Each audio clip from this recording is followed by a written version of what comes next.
La sorcellerie existe, chers résilients. Aïe, aïe, aïe, aïe, aïe. Les gens qui doutent encore là, je vais vous partager une vidéo qui va vous confirmer que la sorcellerie existe. On n'a pas besoin d'aller chez les marabouts. Voici la définition de la sorcellerie dans cette vidéo. Les âmes sensibles là, abstenez-vous de regarder les images qui vont suivre parce que ça va vous heurter, ça va vous blesser profondément. Et vous allez vous dire que mais comment on peut faire ça? Comment on peut penser quelque chose comme ça? Il faut être malade dans sa tête pour en arriver là. Et là, vous allez vous dire que non, les prochaines fois que je vais penser laisser mon enfant à quelqu'un, je vais y réfléchir à 2 fois. Donc, regardez cette vidéo et puis on en reparle.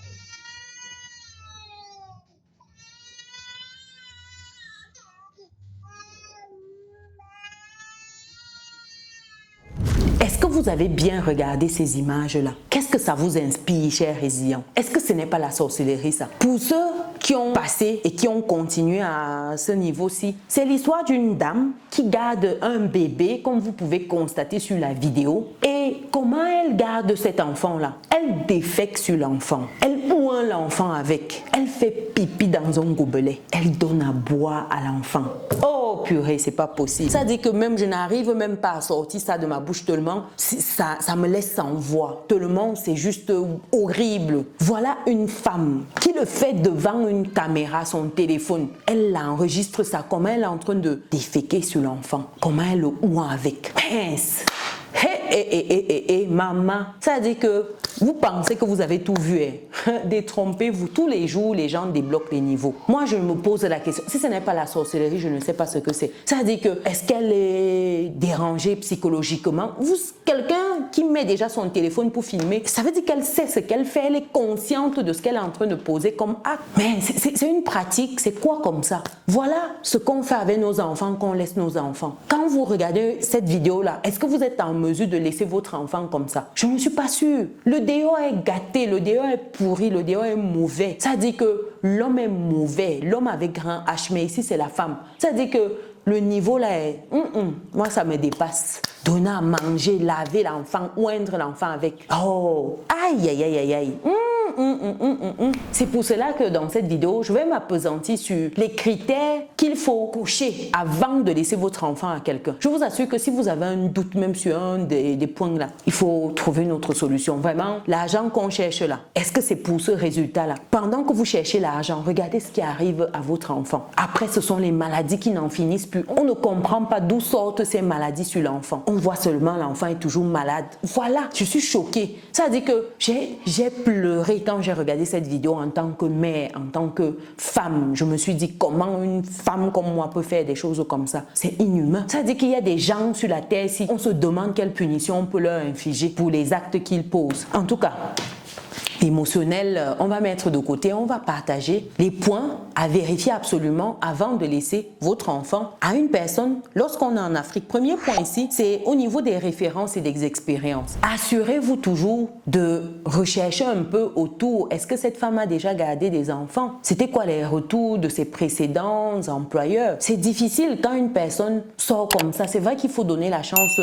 mais il faut quand même checker le comportement de la personne. N'accueillez pas une personne chez vous comme ça, vous pensez que c'est un agneau et puis à la fin, c'est ça. Ça fait mal. Deuxième point ici, c'est au niveau en fait des antécédents personnels de la personne. Vous arrivez par exemple, est-ce que vous prendrez chez vous un monsieur qu'on dit que voilà, il a eu des attouchements avec des enfants? Non, je ne pense pas. Donc prenez le temps de vérifier ça. Ça rejoint un peu le point précédent. Au-delà des expériences, vérifiez les antécédents. Est-ce que c'est quelqu'un qui a déjà commis des forfaits? Est-ce qu'il a un casier? Ça, c'est un peu plus poussé, mais au moins, quand on pose la question, question autour à 2-3 personnes, je vous assure que ça ne se cache pas. Posez quand même la question. Troisième point ici, c'est au niveau en fait des conditions de vie. Si vous allez déposer votre bébé, il faut aller voir où l'enfant va rester, dans quelle maison. Quelles sont les conditions de vie dans cette maison-là? Si l'enfant reste chez vous et la dame vient chez vous, ok. Mais si c'est vous qui allez ou elle vient récupérer l'enfant, il faut savoir c'est quoi les conditions que l'enfant aura chez cette personne-là. Faites attention. Ça dit que vous pouvez mettre votre enfant quelque part, mais c'est l'enfer sur terre. Et ainsi. Quatrième point ici, c'est au niveau en fait de sa santé et sa sécurité. Ça dit qu'il faut prendre le temps de voir les situations d'urgence, comment la personne va réagir, mettre en place les contacts à appeler, etc. Si votre contact ne passe pas, qu'est-ce qui se passe? S'il y a un pépin, comment elle peut réagir tout de suite? Il faut qu'en toutes circonstances, qu'elle puisse réagir comme si c'était vous promptement pour assurer la santé, la sécurité de cet enfant. C'est très important. Un cinquième point, c'est au niveau de l'alimentation. Comment l'enfant va être alimenté en votre absence? Qu'est-ce qui est prévu pour ça?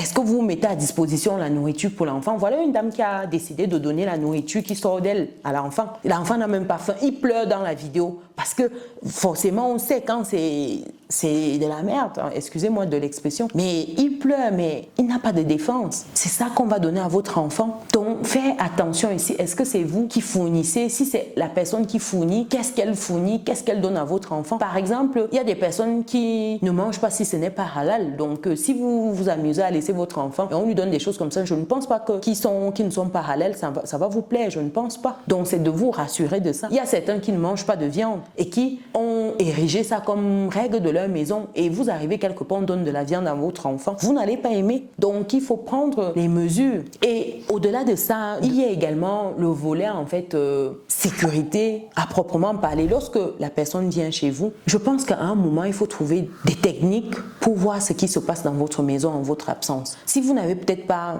des enfants un peu plus âgés ou qui pourront vous faire des retours, c'est de penser peut-être à des caméras. Oui, des caméras, afin d'être sûr que le pire ne va pas se produire pendant votre absence, afin d'éviter des choses comme ça que vous avez vues là. Parce que je ne pense pas que cette dame se serait permis ça s'il y avait des caméras dans la maison. À titre de dissuasion, ça peut fonctionner. Sincèrement, moi, ça me laisse en voix. Je pense que ça peut être dissuasif et ça fonctionne. Donc, pensez aux caméras dans une maison. Pensez à ça. Un autre point ici, en septième point, c'est un point de la communication. Je pense qu'il faut prendre le temps d'échanger. Si vous sentez à un moment que ça ne passe pas, vous échangez, vous dites des choses que je veux que ce soit fait comme ça une fois, 2 fois. Il faut changer. N'hésitez pas. Quand vous sentez que le cœur n'y est pas, il faut changer. Il ne faut pas prendre quelqu'un juste parce que vous vous retrouvez coincé. C'est votre bien le plus précieux. C'est ce que vous avez de plus précieux dans ce monde. Vous ne pouvez pas laisser ça à une personne qui n'est pas sûre, dont vous doutez. Huitième point ici, c'est au niveau en fait de tout ce qui est culture. Qu'est-ce que vous voulez qu'on apprenne à votre enfant? Si par exemple vous êtes d'une culture et que vous avez peut-être, je sais pas, des pratiques que vous faites et que l'autre a sa culture avec des pratiques opposées, vous n'avez pas envie qu'on apprenne ça peut-être à votre enfant. Donc il faut également partager cela avec la personne qui va rester avec l'enfant. Je pense que c'est important. Et quand je dis enfant ici, où je disais bébé, c'est pas forcément un bébé. Il y a les enfants de 2 ans qu'on garde, 1 an, etc.